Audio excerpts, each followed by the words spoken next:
Pria di depannya terpeleset dan jatuh. Jatuh langsung ke es yang sangat berbahaya. Tiba-tiba, es pecah dengan cepat. Pria itu terjun ke dalam gudang es. Dia berjuang dan berjuang. Rekan setim Paul bergegas mengambil tali. Dia membawa anjing itu turun untuk menyelamatkannya. Dia mengamankan tali. Kemudian ia menggigit tali anjing itu. Anjing itu menurunkan berat badannya. Ia berbaring di atas es. Dengan hati-hati, ia mendekati pria itu.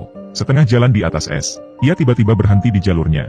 Menjatuhkan tali pengikatnya. Tidak berani bergerak maju. Di belakangnya, Paulus mendorongnya untuk berani. Jadi, anjing itu mendapatkan kembali cengkramannya pada tali. Dan ia pun pergi. Akhirnya, dia mencapai pria itu. Dengan mulut dan kakinya ia meregangkan lingkaran tali. Di atas kepala pria itu. Atas perintah Paulus, tangan kiri pria itu masih dipegang. Ia perlahan-lahan memasukkan tangan kanannya ke dalam jerat. Semuanya ada di tempat. Paul dan anjing-anjing bekerja sama. Menarik pria itu keluar dari air. Pria itu sedang sekarat. Paul mengikatnya ke kereta luncur. Badai salju Antartika telah membuat mereka bingung. Sekarang mereka hanya bisa berharap pada Berta si anjing. Paulus memberikan kata itu. Berta memimpin anjing-anjing itu berlari kencang menuju pangkalan. Akhirnya kedua pria itu kembali dengan selamat ke perkemahan. Saat ini cuaca Antartika sangat keras. Ekspedisi harus dievakuasi dengan pesawat. Anjing-anjing dirantai. Dengan putus asa mencoba membebaskan diri. Menggonggong pada pesawat yang akan berangkat. Paulus merasa tertekan. Tetapi yang bisa ia lakukan hanyalah menonton. Pesawat menghilang. Anjing-anjing turun dengan sedih. Kembali ke markas ekspedisi. Paul mengira bahwa seseorang akan diatur untuk menyelamatkan anjing-anjing itu. Tetapi tidak ada yang peduli dengan anjing-anjing itu. Ia menemukan rekan wanitanya.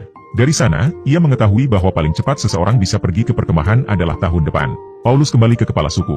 Masih tidak ada gunanya. Ia tidak menyerah.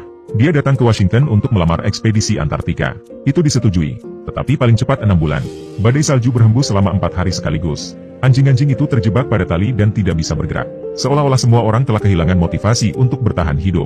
Berbaring telentang di atas salju. Tiba-tiba, bendera camp menarik perhatian. Anjing-anjing sedang bergerak.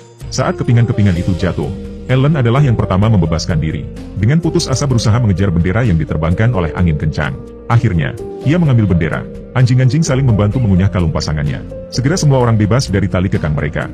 Anjing-anjing di depan kita, ditinggalkan oleh manusia di Antartika. Mereka menemukan sekawanan burung. Alan yang lapar berteriak pada burung-burung. Burung-burung takut pergi. Berta mengawasi Alan. Ia harus mengatur ulang rencana penangkapan burungnya.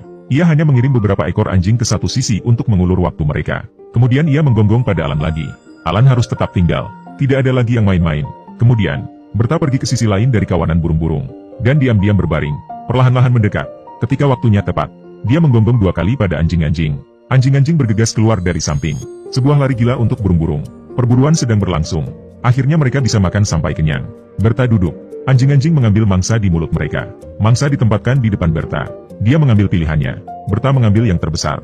Sisanya dibagi rata. Tapi bukan Alan. Alan berbaring di tanah dan memohon. Hanya untuk dikejar dengan giginya yang tanggal. Dan kemudian pasangan yang lebih baik.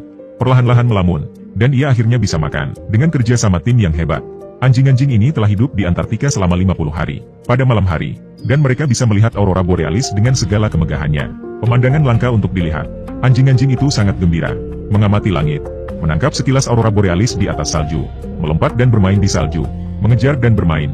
Dan kemudian salah satu anjing terjatuh dari bukit. Semua orang bergegas untuk memeriksanya. Dia terluka parah sehingga tidak bisa bergerak. Anjing-anjing itu takut ia akan kedinginan. Mereka duduk di sekelilingnya untuk membuatnya tetap hangat. Seiring dengan berlalunya hari, salju perlahan-lahan menutupi mereka. Sampai mereka terbungkus rapat. Anjing-anjing lapar dan kedinginan. Mereka harus mencari makanan lagi. Sekarang anjing yang jatuh dari bukit itu telah mati. Kelompok itu sedih untuk pergi. Tetapi mereka memilih untuk pergi karena mereka lapar. Hanya Alan yang tidak mau menerimanya. Ia tetap berada di sisi temannya. Satu persatu, anjing-anjing itu menghilang di telan salju dan angin. Ia masih ingin tinggal sedikit lebih lama. Akhirnya, ketika Alan berangkat lagi, badai salju membuatnya kehilangan rekannya. Ia memanggil beberapa kali. Tidak ada jawaban. Ia tersesat bersama rekannya. Alan ditinggalkan oleh manusia di Antartika. Itu adalah hari ke-152-nya untuk bertahan hidup sendirian. Ia melihat bangkai ikan paus di kejauhan. Ia langsung berlari ke arahnya, berniat untuk memakannya. Tetapi daging ikan paus dibekukan. Tidak ada cara untuk memakannya. Ia harus beralih ke bagian lain. Ia baru saja akan membuka mulutnya untuk memakannya. Tiba-tiba sebuah anjing laut. Dan keluar dari dalam paus. Dan mengusir Alan. Alan tidak berdaya. Dan saat itulah, ia mendengar panggilan dari para sahabatnya. Mereka bertukar beberapa kata. Alan merayap lagi dan menggonggong 2 kali. Kemudian ia merobek sepotong daging. Dia pergi dengan gusar. Anjing laut itu marah. Melompat ke dalam air. Dan mulai mengejar Alan melintasi es. Alan mendapatkan perhatian anjing laut. Anjing-anjing lainnya mengambil kesempatan untuk bergegas pergi untuk memakan ikan paus. Namun, anjing laut bereaksi terhadap penemuan ini. Segera, mereka berbalik dan berlari keluar dari air. Anjing-anjing itu ketakutan, tetapi Alan tidak takut.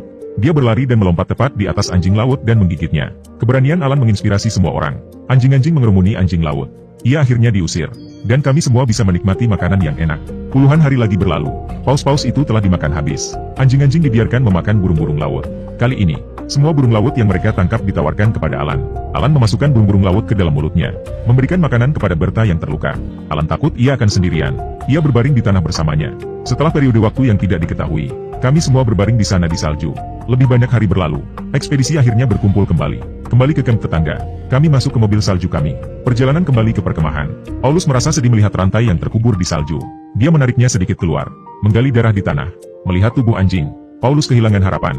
Tetapi saat ia menarik rantai ke atas, ia mendapati bahwa anjing-anjing lainnya telah melepaskan diri. Tiba-tiba, Paul mendengar beberapa gonggongan. Tampak di kejauhan, di ujung padang salju, Alan. Kemudian beberapa anjing lagi muncul. Anjing-anjing dan Paul saling memandang. Mereka saling memandang satu sama lain. Mereka mulai berlari ke arah satu sama lain. Akhirnya, mereka dipertemukan kembali.